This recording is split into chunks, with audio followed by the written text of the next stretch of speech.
Dear students, a very warm welcome to all of you in my today's lecture of Operations Research. In today's lecture, we will discuss upon the further numerical on critical path analysis. The numerical is as follows.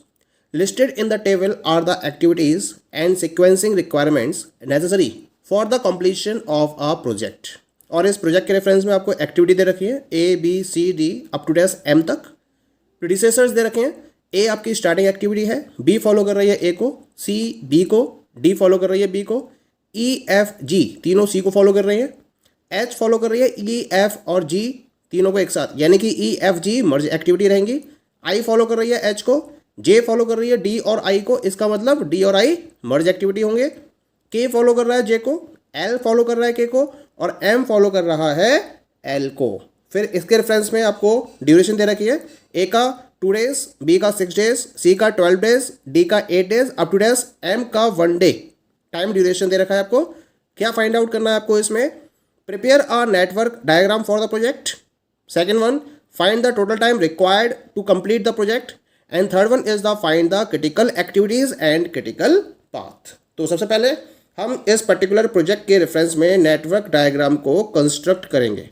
तो network diagram को construct करने के लिए सबसे पहले हम start करेंगे starting activity यानी कि ए से.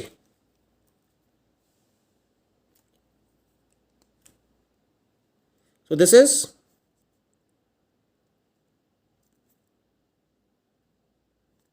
एक्टिविटी ए.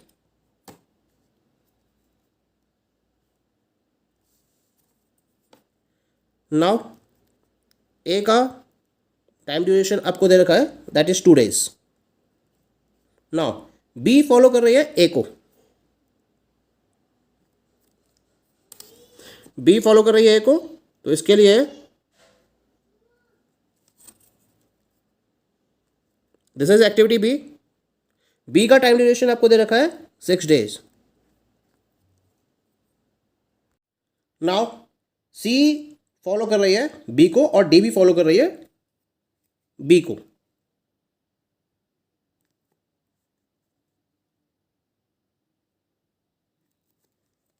तो ये हम बनाएंगे सी के लिए,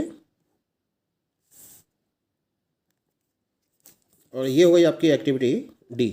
डी को मैंने थोड़ा डिस्टेंस पे लिया है क्योंकि लास्ट में जो डी और आई है वो मर्ज एक्टिविटी है. तो सी का टाइम ड्यूरेशन आपको दे रखा है 12 डेज, और ये हो गई आपकी एक्टिविटी डी. डी का टाइम ड्यूरेशन आपको दे रखा है 8 डेज. ठीक है. अब हम बात करते हैं ई एफ और जी, तीनों ही सी को फॉलो कर रही हैं. तो हम तीनों के लिए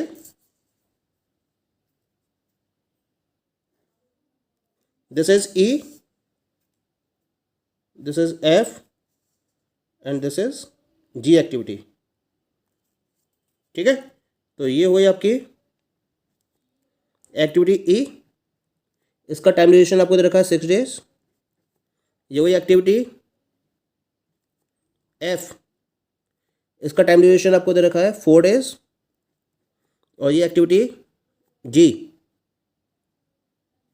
इसका टाइम ड्यूरेशन आपको दे रखा है 3 डेज. अब क्या है आगे? जो एच है वो ई एफ जी तीनों को ही फॉलो कर रही है, तो ई एफ जी को हमें मर्ज एक्टिविटी बनाना है, तो इनको हम डमी एक्टिविटी से ऐड कर देंगे.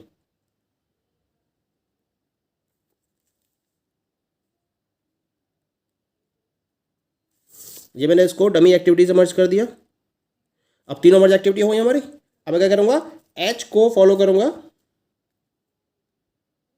अब ये ई एफ जी तीनों को ही फॉलो कर रही है एक साथ.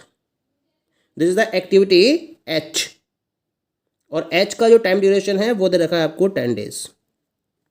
आगे आई फॉलो कर रही है एच को, लेकिन डी और आई दोनों मर्ज एक्टिविटी है. इसका मतलब मैं आई को डी पर जाकर मर्ज कर दूंगा. ये यहां पर आपकी मर्ज हो गई. दिस इज द एक्टिविटी आई जो एच को फॉलो कर रही है, और आई का टाइम ड्यूरेशन दे रखा है आपको 9 days.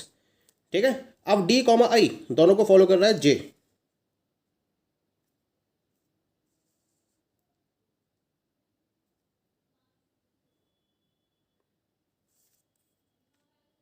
This is the activity जे. और जे का टाइम ड्यूरेशन आपको दे रखा है दैट इज 6 days। अब के फॉलो कर रहा है जे को,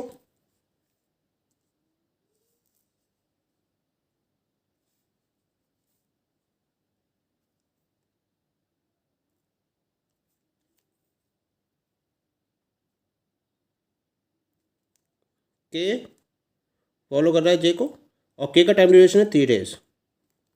ऐसे ही जे एल फॉलो कर रहा है के को और फिर एम फॉलो कर रहा है एल को।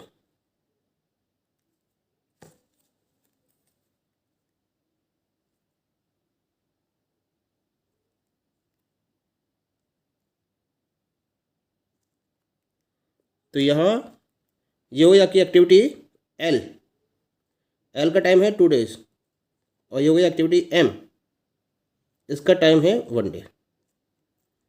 ठीक है, तो इस तरह से हमारा कंप्लीट हो गया नेटवर्क डायग्राम। अब हमें क्या करना है, अब हमें हर पर्टिकुलर इवेंट के रेफरेंस में नंबरिंग करनी है। तो नंबरिंग यहाँ शुरू करते हैं। दिस इज फर्स्ट, ये सेकेंड नंबर आ जाएगा, ये थर्ड नंबर, ये फोर्थ नंबर। इसको नंबर नहीं दे सकते क्योंकि पहले इससे पहले की एक्टिविटीज़ को नंबर देना होगा। तो जाएगा 5 नंबर, ये 6 नंबर और ये जाएगा आपका 7 नंबर। इधर से ये 8, ये 9, ये 10, 11, 12 और लास्ट में ये 30। तो कुल मिलाकर 13 इवेंट्स हैं। अब मैं इनके रेफरेंस में ई और एल वैल्यूज़ को काउंट करूंगा फॉरवर्ड पास मेथड और बैकवर्ड पास मेथड का यूज़ करते हुए। तो पहले तो मैं ई वैल्यूज़ और एल वैल्यूज़ नोट कर लेता हूँ हर इवेंट के रेफरेंस में। E1 L1, E2 L2, E3 L3।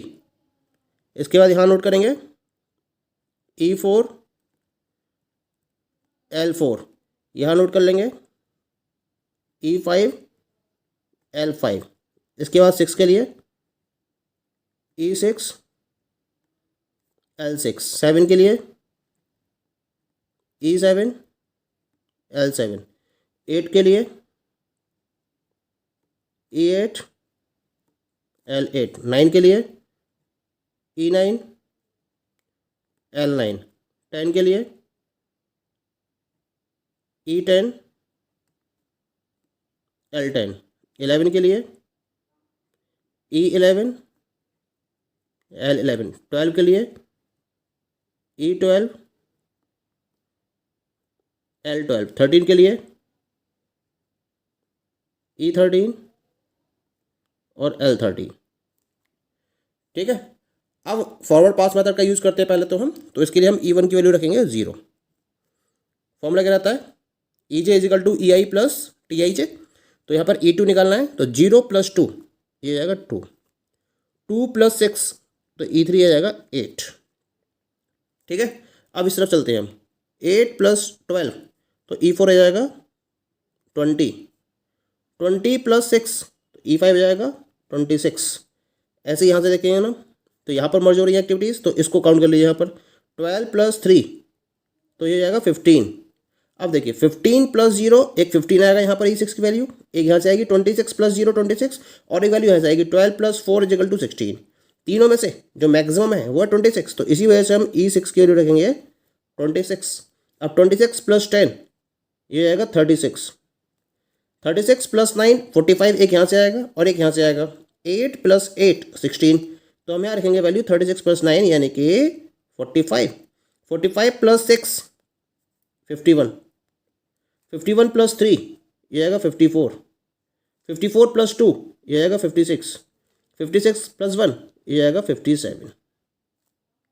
तो इस तरीके से मेरे पास डिफरेंट ई वैल्यूज़ आ चुकी हैं। अब मैं काउंट करूँगा एल वैल्यूज़ को। तो यहाँ मैं क्या करूँगा, एल वैल्यूज़ निकालने के लिए बैकवर्ड पास मेथड का यूज़ करूँगा और उसके लिए जो लास्ट की ई वैल्यू होगी वही एल वैल्यू के बराबर होगी, यानी कि ये वैल्यू किसके हो जाएगी 57 के इक्वल हो जाएगी। ये 57। अब फॉर्मूला क्या होता है, Li is equal to LJ - TIJ। तो इसका मतलब टाइम ड्यूरेशन को माइनस करते चले जाएंगे और पीछे वाली इवेंट के रेफरेंस में हम लेटेस्ट अक्रेंस टाइम को कैलकुलेट करेंगे। तो 57 - 1 कितना जाएगा, ये 56, 56 - 2 ये आएगा 54, 54 - 3 ये आएगा 51, 51 - 6 ये आएगा 45, 45 - 3 -9 ये आएगा 36। ठीक है, अब आगे काउंट कर लीजिए। 36 में से 10 को माइनस करेंगे तो आ जाएगा ये 26। 26 में से आप 0 माइनस करेंगे तो यहाँ भी आ जाएगा 26। अब 26 में से ये 0 होगी इसकी टाइमिंग एक्टिविटी की टाइम ड्यूरेशन, तो 26 माइनस 0 यानी कि 26 ही रहेगा। 26 माइनस 6, एक तो 20 आएगा यहाँ से, और एक यहाँ से देखो ये 26 है, -4 22 आएगा, और एक यहाँ से आएगा 26 माइनस 3 23 आएगा। इन तीन में मिनिमम कौन सा है, दैट इज 20। तो इसका मतलब L4 की वैल्यू 20 होगी। 20 माइनस 12 ये आएगा 8, 8 माइनस 6 ये आएगा 2, और 2 माइनस 2 ये आएगा 0। तो इस तरह से हर पर्टिकुलर इवेंट के रेफरेंस में मेरे पास E और L वैल्यूज़ डिटरमाइन हो चुकी हैं। अब क्या करना है, मुझे यहाँ क्रिटिकल एक्टिविटीज़ और क्रिटिकल पाथ को डिटरमाइन करना है। तो पहले हम देख लेते हैं कौन कौन सी इवेंट्स में E और L वैल्यूज़ सिमिलर हैं।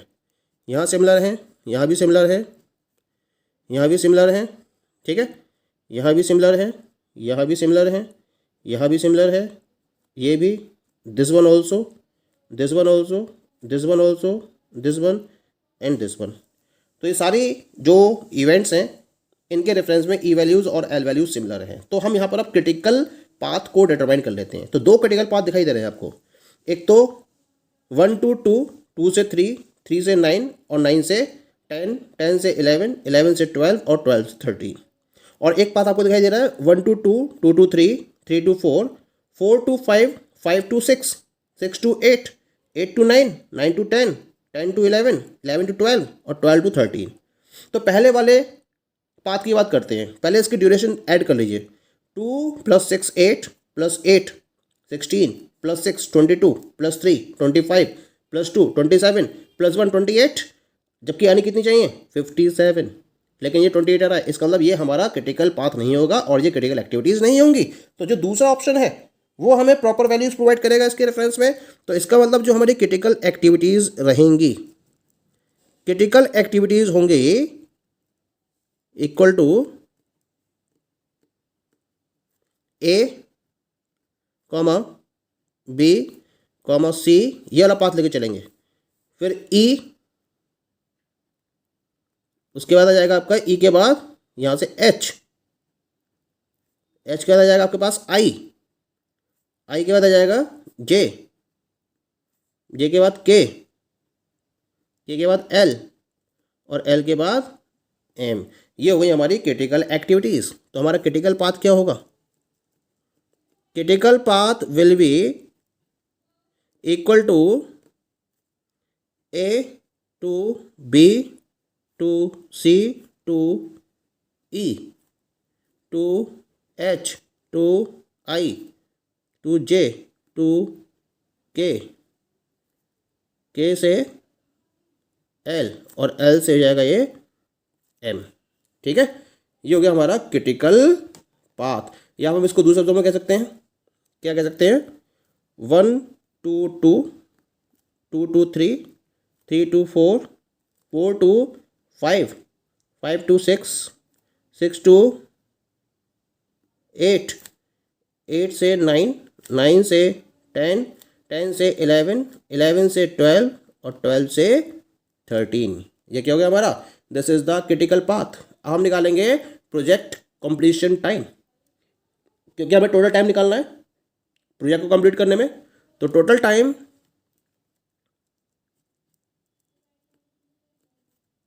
रिक्वायर्ड